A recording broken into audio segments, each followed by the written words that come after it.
आशा करता हूँ आप सब बहुत अच्छे होंगे। मेरा नाम है सिद्धांत अग्निहोत्री, स्टडी ग्लोस पे आपका बहुत बहुत स्वागत है। तो दोस्तों, बिहार में 3 आतंकवादी खुले घूम रहे हैं और सेना उतर गई है। वैसे आपको बता दूं, ये जो 3 आतंकवादी हैं ये नेपाल के रास्ते, लगभग 730 किलोमीटर का नेपाल का बॉर्डर है। हम एक एक चीज़ पर बात करेंगे, एक पहलू पर बात करेंगे, कौन है ये टेररिस्ट। चलिए देखते हैं। लेकिन उससे पहले दोस्तों, परसों एआई की क्लास होगी। बहुत सारे बच्चे वीडियोज़ इमेजेस बना रहे हैं, तो आप भी एआई को सीखिए। अभी हमारी 40% क्लासेस कंप्लीट हुई है। 1 साल की वैलिडिटी के साथ ये शानदार कोर्स आप अवेल कर सकते हैं। डिस्क्रिप्शन कमेंट बॉक्स में लिंक है। तो बिहार पुलिस हेडक्वार्टर ने ये एडवाइजरी, ये तो चलिए बताया ही है कि एक स्टेट वाइड हाई अलर्ट, यानी कि बिहार जो है वो अलर्ट पे है। अब क्यों है? क्योंकि यहां पे 3 आतंकी जो हैं वो बिहार में घुसे हैं। कहां से? नेपाल के बॉर्डर से। अब इनका नाम क्या है आप देख सकते हैं। एक का नाम है हसनैन अली। अब ये हसनैन अली जो है ये रावलपिंडी पाकिस्तान के, और ये सब के सब 20 साल के हैं। ठीक है, ये सब के सब हसनैन अली। फिर आदिल हुसैन उमरकोट पाकिस्तान, और उसके बाद ये मोहम्मद उस्मान बहावलपुर, ये वही बहावलपुर जहां पे जैश का ठिकाना है। कहा जा रहा है कि ये जैश ए मोहम्मद के ही आतंकी है। ठीक है, तो जैश एक बड़ी प्लानिंग के फिराक में है। इंटेलिजेंस रिपोर्ट का ये दावा है कि ये काठमांडू आए थे लगभग 12-13 अगस्त के करीब, और वहां से जो है ये बिहार एंटर किए हैं। ओके, इनके पासपोर्ट भी जारी कर दिए गए हैं। बचेंगे नहीं, बच तो नहीं पाएंगे, ठोक दिए जाएंगे ये, ठीक है ना। और सिक्योरिटी एजेंसी यही बता रहे हैं कि सर्विलांस बढ़ाएं। अब देखिए ये आदमी, ठीक है, ये हसनैन अली, इसकी उम्र देखिए 2005 में पैदा हुआ है, 20 साल का है ये। 6 अगस्त अभी इसका हैप्पी बर्थडे मना है, अब हैप्पी डेड डे बन जाएगा। फिर उसके बाद ये हसनैन आदिल, ये भी 20 साल का है, 5 मार्च 2005। उसके बाद ये देखिए मोहम्मद उस्मान, ये 21 साल का है। तो 20-21 साल के हैं। अब बड़ी बात यह है कि ये सब हुआ कैसे। देखिए, आपको पता है कि पहलगांव हमला हुआ और उसके बाद डॉग विस्लिंग कई बार की गई है। अभी पिछले महीने जो है आसिम मुनीर ने कई बार डॉग विस्लिंग की है, और मैंने आपको बताया था कि कुछ बड़ा होने वाला है क्या।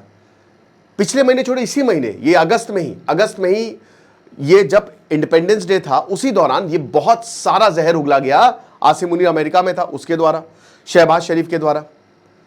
तो हो सकता है ये आतंकवादियों को इशारा हो कि जाओ अब दूसरा ऑपरेशन करो। सेकेंड पॉइंट, देखिए भारत बॉर्डर शेयर करता है, बिल्कुल शेयर करता है। सबसे लंबा बॉर्डर 4000 किलोमीटर का हम बांग्लादेश के साथ शेयर करते हैं। अब भारत के कुछ बॉर्डर्स खाली नाम के हैं, जैसे बांग्लादेश, अब वो भी नाम का ही था, अब थोड़ी स्क्रूटनी बढ़ाई गई है। मैं खुद दोस्तों जब मेघालय गया था तो चेरापूंजी है, ठीक है, शिलोंग से लगभग 60 किलोमीटर दूर पे चेरापूंजी, अब उसको सोहरा बोलते हैं। वहां से लगभग 100 किलोमीटर दूर पे दाऊ की जगह है, तो रिवर है उंगोट रिवर। तो वो रिवर जो है उस साइड बांग्लादेश, और वहां पे बहुत टूरिस्ट आते हैं, और इस साइड जो है वो हम, और कोई फेंसिंग नहीं है। मेरे ख्याल में 1-2 ही बीएसएफ के कोई जवान, वो भी अगर आप उधर जाना चाहे तो वो भी नहीं रोकते हैं। तो इतना पोरस बॉर्डर है। कई जगह तो बॉर्डर में फेंसिंग लगाना नामुमकिन है भाई। एलओसी पे कई जगह फेंसिंग लगाना नामुमकिन है। आप मेघालय में कहां लगा दोगे? बहुत बड़ी बड़ी वादियां हैं, रिवर्स हैं। अच्छा, यहां पे जाहिर सी बात है कुछ लोकल्स के सपोर्ट के बिना ये मुश्किल है, इट्स इम्पॉसिबल है। तो कोई ना कोई तो सपोर्ट दे ही रहा होगा।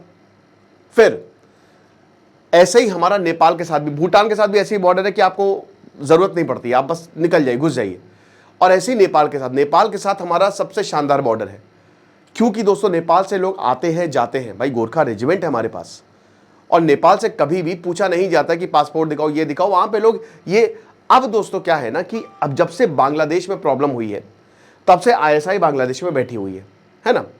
आईएसआई जो है ये बांग्लादेश के साथ मिलकर, ये 3 महीने पहले की भी खबर थी कि नेपाल के ये जितने भी वल्नरेबल बॉर्डर एरियाज हैं उनको एक्सप्लॉइट करेंगे। क्यों? एलओसी पे भयानक चाक चौबंदी हो गई है। इंडिया जो है उसने मॉडर्न वॉरफेयर, जैसे ड्रोन्स हो गए, ड्रोन्स का इस्तेमाल किया जा रहा है, नाइट विजन्स का। अभी दोस्तों 2-3 आतंकी घुसने चाह रहे थे, मार दी गोली। तो कौन से पोरस बॉर्डर से, कौन से आसानी से जहां पे आप घुस सकते हैं? नेपाल, सबसे आसानी से। तो नेपाल के थ्रू जो है ये इनका रूट यही रहता है, ये डायरेक्ट नहीं आएंगे, ये पहले नेपाल जाएंगे और वहां के थ्रू इनको कोई एजेंट मिलेगा, सब सेटिंग होती है वहां पे, और उसके थ्रू जो है वो इंडिया आएंगे। ओके, और नेपाल का बॉर्डर जो है वो बिहार से लगता है। बहुत लोग, भारत के भी बहुत लोग घूमने नेपाल जाते हैं, काठमांडू हो गया, पोखरा हो गया, है ना। तो ये इंटेलिजेंस एजेंसी ने पहले भी बोला था कि बिहार में। अच्छा, सेकेंड, एक और बहुत इंपॉर्टेंट पॉइंट क्या है कि बिहार में है असेंबली इलेक्शन, ठीक है, अब 2 महीने में वहां पे असेंबली इलेक्शन है, भयानक भीड़ आने वाली है। और बिहार में दोस्तों मैंने देखी है, वैसे तो पूरे भारत में सिक्योरिटी मुझे ठीक ठाक ही लगती है, कोई बहुत अच्छी तो लगती नहीं है, ठीक है। आप समझिए कि ये चीज़ें गड़बड़ हैं। अभी मैं बाबा बैद्यनाथ गया था, वहाँ पे भी सिक्योरिटी बस ऐसे ही है। तो कहीं ना कहीं सिक्योरिटी को एनहांस करना पड़ेगा। अब हर किसी को तो आप चेक कर नहीं सकते हैं, हर किसी को आप चेक कर नहीं सकते हैं, तो कहीं ना कहीं भीड़ आएगी, बड़े बड़े नेता आएंगे, पीएम मोदी से लेकर सबकी नज़रें जो है वो बिहार पे रहेंगी। तो बिहार इसीलिए टारगेट भी बना है।